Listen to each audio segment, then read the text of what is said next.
আমরা সবাই জানি, সারা বাংলার মানুষ জানেন, যা প্রতিশ্রুতি দিয়েছিলেন তার থেকে অনেক বেশি কাজ করেছেন এবং কথা রেখেছেন। মানুষের পাশে মানুষের সাথে আমরা আছি এই বাংলাতে। আপনারা দেখছেন সংবাদ শিরোনাম। দেখলেন তো অনেক কিছু, এবার দেখুন নতুন কিছু। দুদিন আগেই মুখ্যমন্ত্রী সভা করে গেলেন পাড়াতে এবং তারপর একাধিক বার্তা দিয়েছেন। বলেছেন বিজেপি বলছে ইসবার 400 পার, আর মুখ্যমন্ত্রী বলছেন ইসবার পকার পার। আমরা পেয়েছি পাড়া বিধানসভায় এই মুহূর্তে ব্লক প্রেসিডেন্টকে। দাদা, প্রস্তুতি কীরকম চলছে পুরুলিয়ার বলে? প্রস্তুতি আমাদের চরমে চলছে। আমাদের বুথ স্তর পর্যন্ত যারা আমাদের কর্মীরা আছেন, বুথে ডোর টু ডোর কর্মসূচি চলছে এবং সেখানে মাদার সংগঠন থেকে শুরু করে আমাদের সমস্ত যে সংগঠন আছে, উইংসগুলো আছে, মহিলা সংগঠন আছে, যুব আছে, ছাত্র আছে, সমস্ত স্তরের কর্মীরাই আমাদের একদম বাড়ি বাড়ি গিয়ে প্রচার করছে। গ্রাম বাংলার জয় তো পঞ্চায়েত ভোটে হলো, তারপর কোন কোন কাজগুলো শুরু করলেন? আমাদের পানীয় জলের যে সমস্যা ছিল কিছু কিছু জায়গাতে, পানীয় জলের কাজ শুরু হয়েছে, রাস্তাঘাটের কাজ শুরু হয়েছে, কিছু চেকড্যামের কাজ চলছে, পুকুর সংস্কারের কাজ চলছে। এইগুলোই মূলত আমাদের এই 100 দিনের কাজ নিয়ে তো দিল্লি অবধি সরবরাহ, সেই 100 দিনের কাজের টাকা রাজ্য সরকারের উদ্যোগে ফিরিয়ে দেওয়া হলো।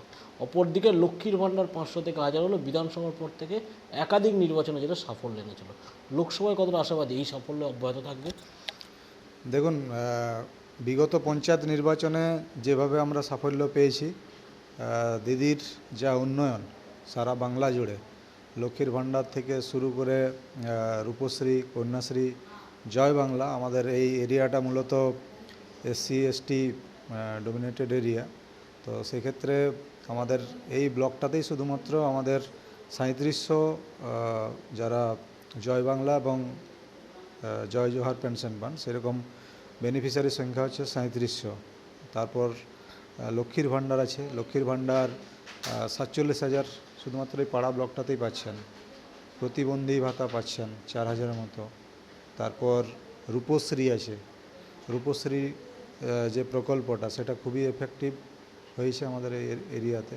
গরিব মানুষের বসবাস, সেক্ষেত্রে আমাদের এই ব্লকেই প্রায় 900-র মতো বেনিফিশিয়ারি ইতিমধ্যেই সুবিধাটা পেয়েছেন। তো এই উন্নয়নকে হাতিয়ার করেই আমরা এই নির্বাচনেও, লোকসভা নির্বাচনেও আমরা মাঠে নেমেছি। আর বিজেপি যে প্রতিশ্রুতিগুলো দিয়েছিল, বিজেপি দেখুন কিছু প্রতিশ্রুতি তারা রাখতে পারেনি। উল্টে তারা এই যে গরিব মানুষের যে টাকা, 100 দিনের কাজের টাকা যেটা আপনি বলছিলেন, সেই টাকা বন্ধ করে রেখেছে রাজ্য সরকার এবং এই সরকারের মাননীয় মুখ্যমন্ত্রী মমতা বন্দ্যোপাধ্যায় সেই টাকা দেওয়ার ব্যবস্থা করেছেন। আমরা আমাদের মাননীয় মুখ্যমন্ত্রীকে ধন্যবাদ জানাই এবং আবাস যোজনার টাকাও তিনি দেওয়ার কথা তিনি আমাদের কাছে, সারা বাংলার মানুষের কাছে তিনি কথা দিয়েছেন। আবাস যোজনার টাকাও তিনি দেবেন যদি কেন্দ্রীয় সরকার না দেয়।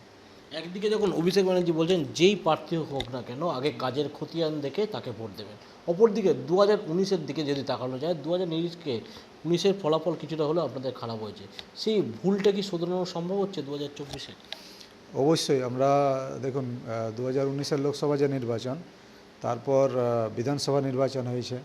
বিধানসভা নির্বাচনে আমরা অনেকটাই আমাদের সংগঠনকে আমাদের নিজেদের গ্রিপে আনতে পেরেছি এবং সেটা আমরা দেখেছি আরও ভালোভাবে পঞ্চায়েত নির্বাচনে। বিগত যে পঞ্চায়েত নির্বাচনে আমাদের খুব ভালো ফলাফল হয়েছে।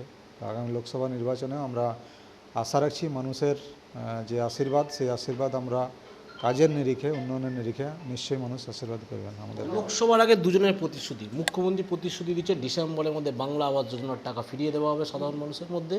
অপরদিকে প্রধানমন্ত্রী বলছে যেই 3000 কোটি টাকা ইডি বাজেয়াপ্ত করেছে সেটা ভোটের পর সাধারণ মানুষের মধ্যে ফিরিয়ে দেবে। কীভাবে দেখছেন বিষয়টিকে?